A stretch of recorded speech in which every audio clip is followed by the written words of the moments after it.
अगर आप भी सोच रहे हैं कि यूपीएससी के लिए 50 बुक पढ़ें या 10 बुक, तो इस वीडियो में मैं बताऊंगा आप लोगों को कौन कौन सी बुक पढ़नी है। चाहे आप 2027 के लिए तैयारी कर रहे हैं यूपीएससी के, या 2028 के लिए, या 2029 के लिए, ये सभी के लिए वीडियो इंपॉर्टेंट होगा, क्योंकि मैं बहुत अच्छे से समझाने वाला हूँ कि आप लोगों को क्या कौन सा बुक पढ़ना चाहिए। क्योंकि इसमें बहुत सारे स्टूडेंट कंफ्यूज हो जाते हैं कि हम लोगों को कितना बुक पढ़ना चाहिए। तो चलिए इस वीडियो की शुरुआत करते हैं। ये डे 3 है। इससे पहले मैं 2 वीडियो बनाकर दिया था, तो आप लोग जाकर देखिएगा।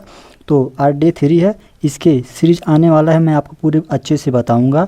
तो डे 3, डे 4, डे 5 30 वीडियो लगातार आएगा, जो कि आपके यूपीएससी में बहुत हेल्प करेगा।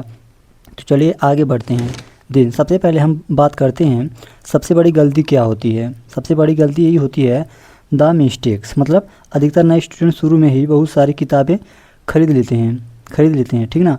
बहुत सारे स्टूडेंट खरीद लेते हैं, लेकिन कन्फ्यूज हो जाते हैं। जैसे ये लड़का कन्फ्यूज हो चुका है, तो इसका सलूशन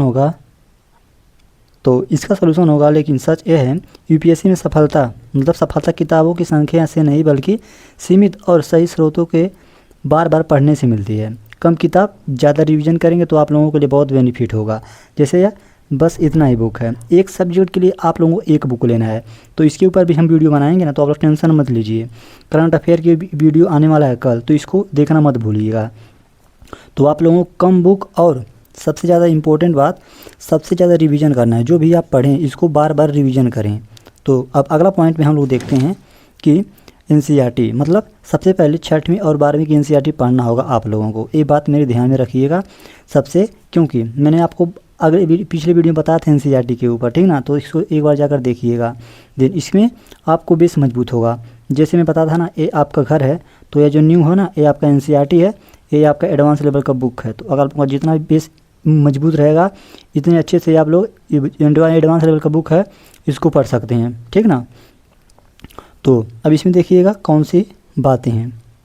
तो इसमें से सबसे ज़्यादा इम्पोर्टेंट है जो कौन सी एनसीईआरटी पढ़नी होती है। तो आप लोग बहुत सर्च किए होंगे नेट पर या यूट्यूब पर, तो आप लोगों को मैं बता दूं सबसे आसान भाषा में। तो आप लोग एनसीईआरटी से देखेंगे ना, क्लास 6 से जो 12 तक का एनसीईआरटी होता है, मात्र आप लोगों का 4 एनसीईआरटी है। 12th में जाएंगे तो आप लोगों का एक सोशियोलॉजी का जो एनसीईआरटी है वह बढ़ जाता है। तो इसमें हम लोग अब बात करते हैं कि कौन सी एनसीईआरटी आप लोगों के लिए इम्पोर्टेंट है, ठीक ना। तो इसमें आप देखिएगा आप लोगों को कौन सी एनसीईआरटी इंपॉर्टेंट है। तो सबसे पहले आप लोग देखेंगे यहाँ पर हिस्ट्री सबसे important subject history, polity and geography है। यहाँ पर हिस्ट्री, जियोग्राफी, इकोनॉमिक्स, राजनीतिक शास्त्र है। तो जो हिस्ट्री है ना, वो 6 से 12 तक आप पढ़ेंगे, लेकिन जो इकोनॉमिक्स है वो आप लोगों का 9 से स्टार्ट होता है, 9 से 12 तक का होता है, ठीक। इतना बात आपको समझ में आ गया होगा। हम लोग बस 4 एनसीईआरटी पढ़नी है, जो कि यूपीएससी या अदर एग्जाम के लिए बहुत इंपॉर्टेंट होगा। एनसीईआरटी आप लोग स्किप कर सकते हैं, लेकिन आप लोगों का बेस मजबूत होना चाहिए। अगर आप लोग पहले से एनसीईआरटी या आपका बेस मजबूत है, हर एक सब्जेक्ट को आप आसानी से समझ सकते हैं, तो आप लोग एनसीईआरटी को स्किप कर सकते हैं। इसका कोई वो बात नहीं होता कि आप लोग पढ़ेंगे तभी आईएएस बनेंगे, लेकिन समझने के लिए लोग बोलते हैं, ठीक, बेसिक अंडरस्टैंडिंग के लिए। तो अगला है इसमें से स्टैंडर्ड बुक जो होता है, जो एडवांस लेवल का बुक होता है। इसमें आप लोग देखेंगे तो यूपीएससी सेवा परीक्षा के लिए प्राथमिक संसाधन, मतलब इसमें आप लोग देखेंगे ना, जो पॉलिटी है, जो आप लोग पहले से ही पढ़ के आ चुके हैं, क्या जो एनसीईआरटी पढ़े हैं, अब इसी का आप लोगों को एडवांस लेवल का बुक खरीदना होगा।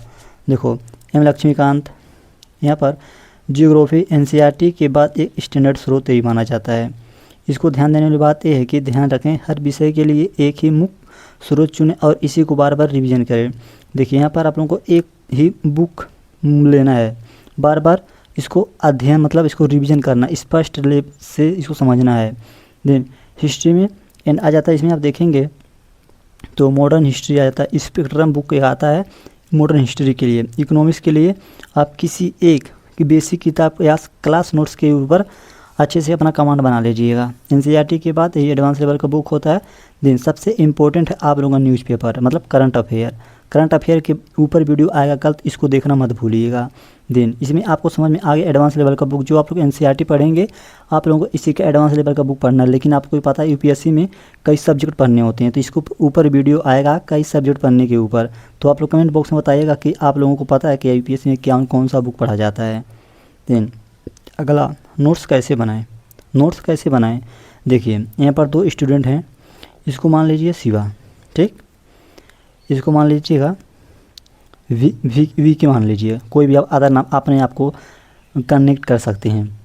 जैसे यहाँ पर एक लड़का है जो शिवा है, किताब पढ़ते समय पूरे पेज मत लिखिए। तो यहाँ पर लड़का है, यह बुक पढ़ रहा है लेकिन वह पूरे पैराग्राफ को ही ऐसे उतार दे रहा है। लेकिन करेक्ट क्या है, यहाँ पर एक सिर्फ महत्वपूर्ण तत्व, अवधारणा और बातों से में छोटे नोट्स बनाइए। जैसे यहाँ पर देखिए डायग्राम, यहाँ पर एक सब्जेक्ट है, इसको कई पॉइंट में बांट दिया है कि इससे यह होता है, इससे यह होता है। जैसे यहाँ पर देख सकते हैं नोट्स, इसी को कहते हैं नोट्स बनाने के तरीके को।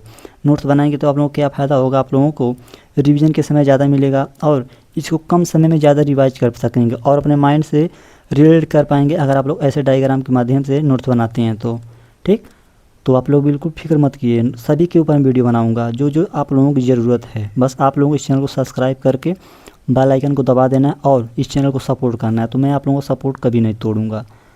देन अब अगला है किन किताबों से बचें, मतलब कौन सी गलती हैं और कौन सी किताबें हैं जिससे आपको बचना है। तो देखो यहाँ पर सबसे इम्पोर्टेंट बात यही है कि आप लोग इस पे ध्यान मत दीजिएगा, ठीक ना, ये टाइपिंग में हो जाता है ऐसे।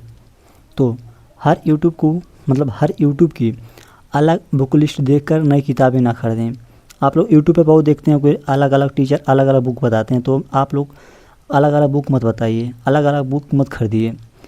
एक किताब लीजिए और इसी को 4 से 5 बार पढ़िए, ना कि 5 किताबों को एक बार। एक बात हमेशा लिखिएगा, याद रखिएगा, एक बुक को आप लोग 5 बार पढ़ना है, ना कि 5 बुक को एक बार, ठीक ना।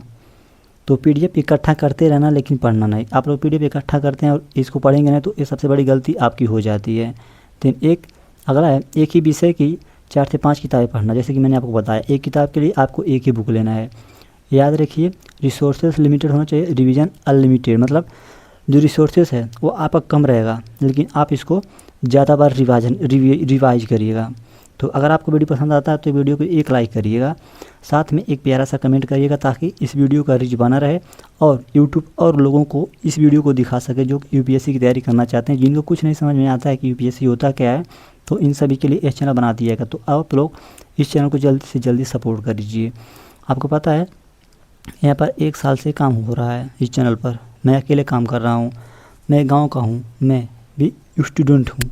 तो मैं स्टूडेंट का दर्द समझता हूँ कि लोग कहाँ पर फंसते हैं, लोगों के पास कौन कौन सी दिक्कत है। तो इसी को हल करने के लिए इस चैनल को बना दिया गया। तो आप लोग सपोर्ट करेंगे, नहीं तो मेरा मेहनत करने का कोई फ़ायदा रहेगा नहीं।